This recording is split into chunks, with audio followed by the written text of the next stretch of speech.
You're listening to Flashpoints on Pacifica Radio. My name is Dennis Price. I'm here with the Flashpoints crew in Tucson, Arizona on a day devoted to the commemoration, memory, life and times of Martin Luther King. And we've come to Tucson for many reasons. The violence that we've heard about, all of us, and the violence that has continued here for some time in terms of racism and the attacks on migrant immigrant workers. We're in a park, Reed Park, in Tucson after a 3-mile march. Can I ask you to introduce yourself and tell us what you're doing? Yes, I'm Roberto Rodriguez. I'm a professor at the university, and I go by Dr. Sintley, University of Arizona. And yeah, you mentioned right now the attacks, the violence, and it's even bigger than that. You know, here, all the legislation is directed at a form of genocide. It isn't just physical, but spiritual also. The mind, that is, they attack us for our bodies, but also how we think, our spirits. It's kind of like they say, for those of you that remain, you have to think like us, you know? You have to adopt our story. You know, starting from Greece and Rome and Columbus and the Pilgrims. If you believe that, you're welcome here. And of course, we don't object to that. What we say is that we also have our own story. Our story goes back a little further. Here on this very continent, 7,000 years, you know, of Maiz culture. And that's the battle that we're involved in here. So it isn't just, as I was saying, that they want to get rid of those they can, you know, through deportation. But those of us that have that culture, they want to eliminate it. So to the point where we can all claim the Pilgrims as our forefathers. Well, there certainly has been some draconian laws passed now, SB 1070. There's an attempt to ban ethnic studies. Actually, officially, they have been banned in the Tucson school district. In a city, really, that's more Mexico than the United States. Yeah, oh, it's amazing. But see, even more amazing than all of it is that last week, when the whole country was mourning, when the president showed up here to Tucson, the state legislature introduced a new law. It's a SCR 1010. And it basically calls for the nullification of international law in Arizona. And again, it's already been introduced the same day. So you can imagine the ramifications. International law is pretty much concerned with human rights law, violations of civil human rights. So what they're saying is we don't care about the world, we don't care about humanity. Whatever we say goes. And when you have a Republican-nominated state house, state senate, and governor, that means they could do whatever they want. And so they're saying if we say so, then any international law that protects the rights of, what we call minority, or what people call minority cultures. We don't call ourselves that, but by international law, that's what we consider a minority culture. All these treaties are designed to protect us. And they're saying, sayonara to those protections. They're pretty much saying is, you're not welcome, you're not protected. What Arizona says, that's what it is. Now this pertains in large part to the militarization, the expanded militarization of the border between here, Tucson, and Mexico. Talk about the different kinds of violence that come out of the militarization and the suffering that people don't hear about. It was a tragedy when 6 people died in Tucson, but tragedies are occurring here all the time, and they have a lot to do with the policy you're describing and what's happening with the military and the war. Yes. You see, I don't think we have enough time to explain the entire violence because it goes back 518 years, but we'll limit it to the last several decades. Here in Arizona, you have intentional federal policies that pretty much create a funnel effect of closing down the main ports of entry and funneling migrants into the desert and the mountains. During the winter, the cold elements will kill. During the summer, the heat, of course, kills. And so there's been several thousand. Just in Arizona alone, the Arizona border region, we don't even know how many in Sonora. But we know in the U.S. part of the border, at least 7,000. When you consider the entire border, from Texas to California, the numbers are even much higher. That's something, and you have to remember that when we talk about militarization, we're talking about further militarization. Because the war, the Mexican-American, or the war against Mexico, is militarization. If you look at all the military bases, they're there. In other words, since the war, they've been there all along the border. So this is just further militarization. What we have now is the use of National Guard, calls for border patrol, etc., etc.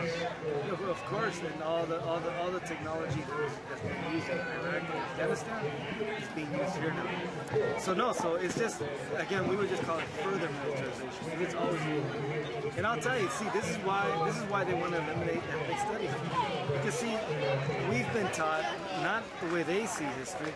That is the school board, the way, the state, the way they want us to look at it. Again, we teach, and we've been taught and we teach that our culture is minimally 7,000 years old. We've been here forever. Our culture stems from maize, the cactus, the calabaza. I mean, that is our culture, and all our philosophies, everything stems from that. But we're not supposed to think that way. We're supposed to oh, wait a minute, Europeans showed up now, and just forget who you were, and start adopting and adapting to our culture. And like I said, we don't have a problem with anybody's culture. That is, unless you're talking about a military culture, which is different. But I mean, all culture's good. In my opinion, there's no such thing as one culture being better or superior than another culture. So if somebody wants to teach us Greek and Roman or Russian, that's fine too. As long as they acknowledge that the culture that is indigenous to this continent, it's on equal footing at minimum. What do you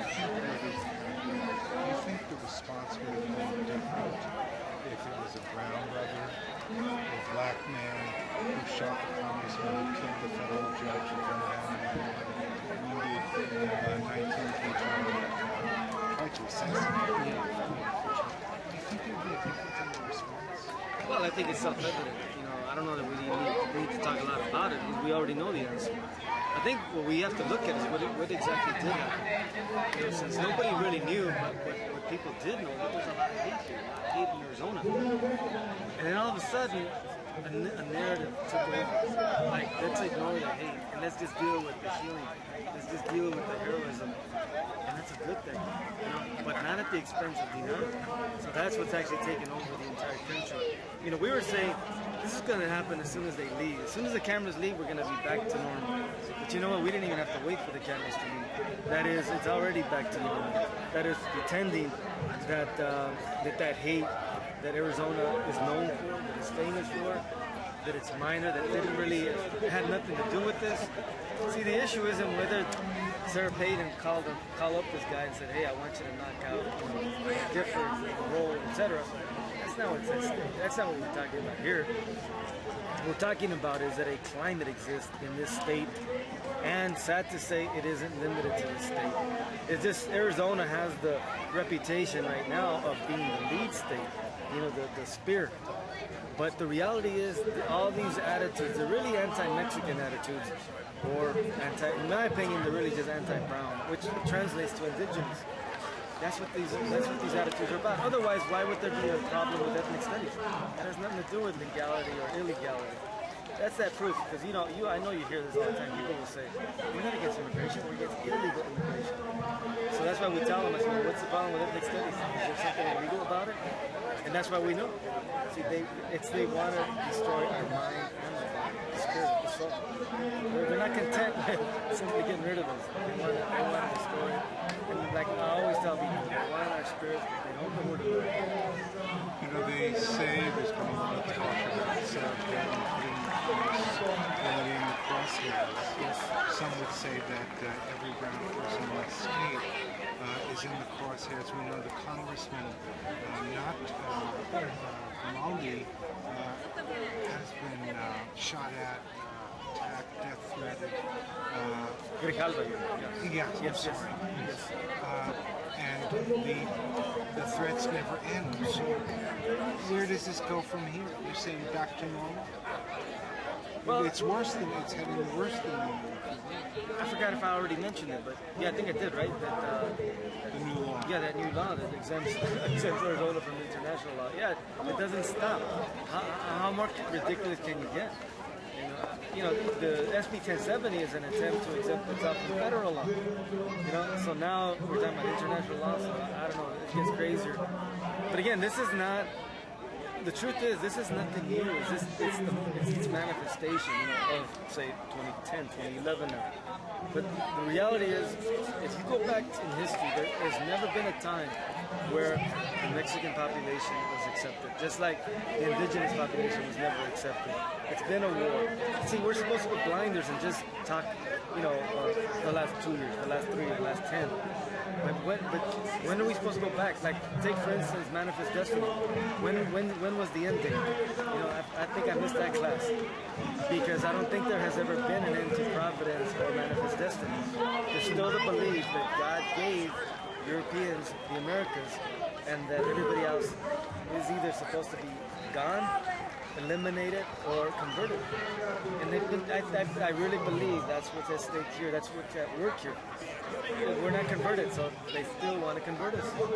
Let's conclude this way. This is a day among other things to commemorate the life and times the work of Martin Luther King. He was a radical pacifist. He did civil disobedience when it was time and when the laws wouldn't respond, and when law enforcement and officials wouldn't respond to nonviolent protests, so they took action. Do you think it's time for Tucsonians, for this community to stand up against, say, the new law that bans teaching ethnic studies? Is it time to sit in at the... is it time to take them on in the courts? Oh, it's past time.